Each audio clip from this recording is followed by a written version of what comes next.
And as we rescue our economy, I will also restore our borders, because I think it's your biggest problem. I think, inflation is terrible. It's a country buster. The economy is horrible. You saw the numbers, and I hope the fake news is going to write those numbers. There's a lot of fake news back there, but I hope you'll be lucky if one guy writes it. It'll be the local Detroit newspaper or something.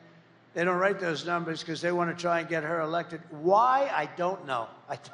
That's the biggest thing I can't understand. Why the hell would you want her? She's horrible. But over the past 4 years, Kamala has orchestrated the most egregious betrayal that any leader in American history has ever inflicted upon its people. She has violated her oath and eradicated our sovereign border, totally eradicated our border, and unleashed an army of gangs and criminal migrants from prisons and jails, insane asylums and mental institutions from all over the world, from Venezuela to the Congo in Africa. Congo, a lot of people coming in from the Congo. And you know where they live in the Congo? In jails. They're emptying their jails into this country. But they're doing it all over the world, in Asia, in the Middle East, and in South America. Venezuela's released big portions of their jails into the United States. And I'm surprised they haven't done more yet. They will. It's going to all come in. You'll have 100%. But I would have done it faster than them. I would have done it if I were them. Why would I keep these prisoners for 60 years? The killers and murderers and drug dealers and everything else. They've released them all into the United States. And you know what? Their crime has gone down by 72%. They've gotten their crime. They've gone into their cities, Caracas and cities, and they've taken the gangs and they've removed their gangs and they've put them into your country. Can you imagine? And this woman and this guy, but she was in charge of the border. Remember, she was in charge of the border. He put her in charge of the border. She is the border czar. She doesn't want to say that because it's been so bad. And by the way, the Border Patrol endorsed me a few days ago with the strongest endorsement they've ever done. They actually said, I'm the greatest president in the history of our country. I said, are you talking about the border? They said, no, the border too. You're the best we ever had in the border, but you're the best president in the history of our country. And then I said, does that include Abraham Lincoln, George Washington? Does that include everybody? How about Lincoln, Washington? You know, we had some pretty good ones. We had some pretty bad ones, too. A couple of that we just had. Here's the good thing. Jimmy Carter's just turned 100.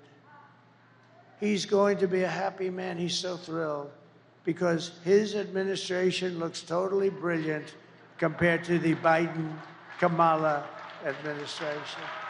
So Jimmy is a happy man today. He's led a brilliant administration by comparison.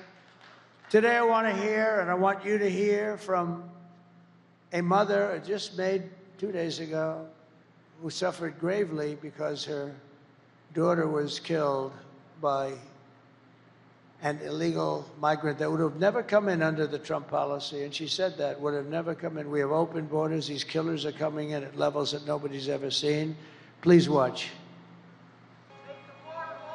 Sunday night, I asked her to not stay up super late because of her coming to work with me in the morning first to do her summer school.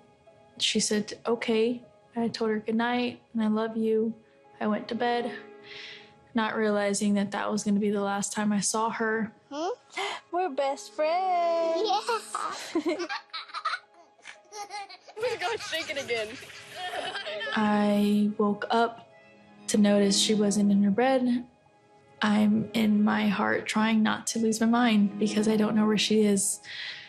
I finally remembered her phone had a location on and her phone was pinging just 2 minutes down the road, right behind the skate park.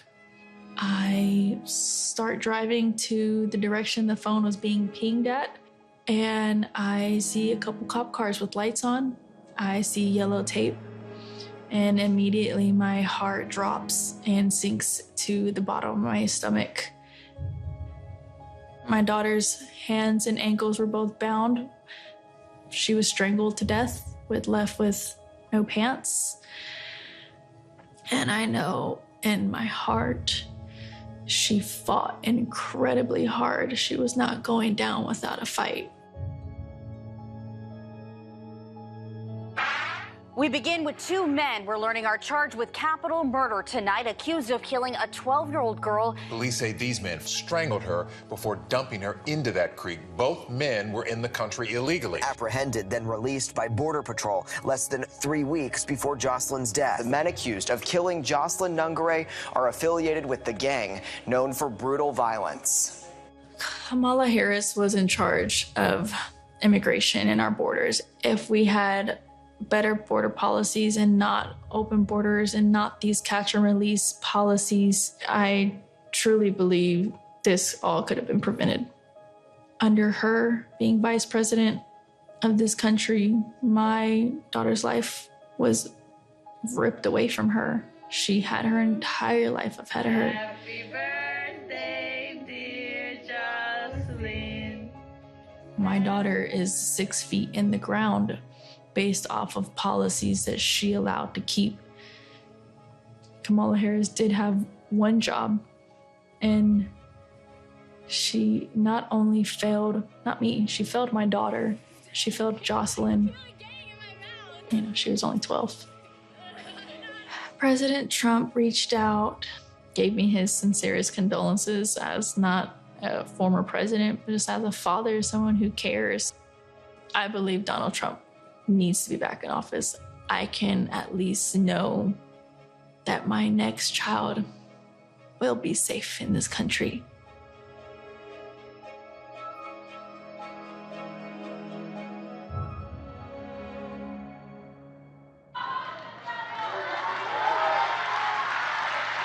That's what we're allowing into our country.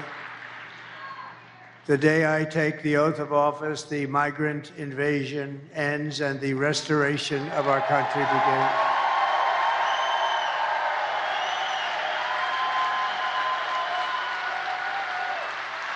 And the savages charged with brutalizing and murdering precious Jocelyn are members of the same vicious Venezuelan prison gang, Tren de Aragua, that is taking over apartment complexes and unleashing a violent killing spree all over America.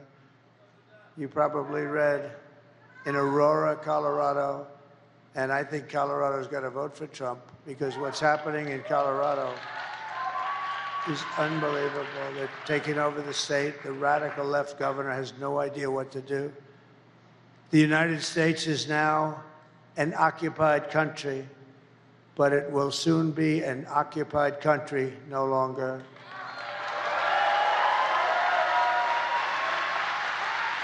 November 5th, 2024, Election Day, will be Liberation Day in America. It'll be Liberation Day, 4 days. On day one, I will launch the largest deportation program in American history. I will rescue every city and town that has been invaded and conquered. These towns have been invaded, and these towns have been actually conquered. Think of it, we're talking about the United States of America. And we will put these vicious and bloodthirsty criminals in jail, or at a minimum, kick them the hell out of our country and fast.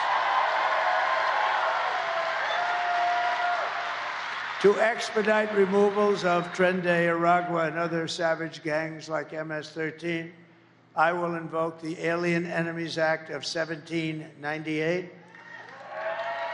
Very tough one.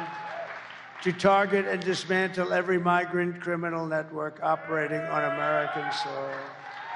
And if they come back into our country, it's an automatic 10 years in jail with no possibility of parole.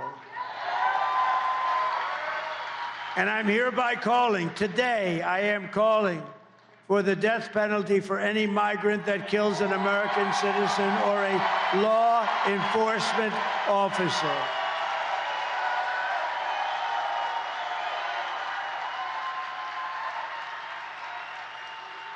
And I will immediately ban all sanctuary cities in the United States of America. They're sanctuaries for criminals. Despite all the damage she has caused, Kamala has spent the final week of her campaign comparing her political opponents to the most evil mass murderers in history.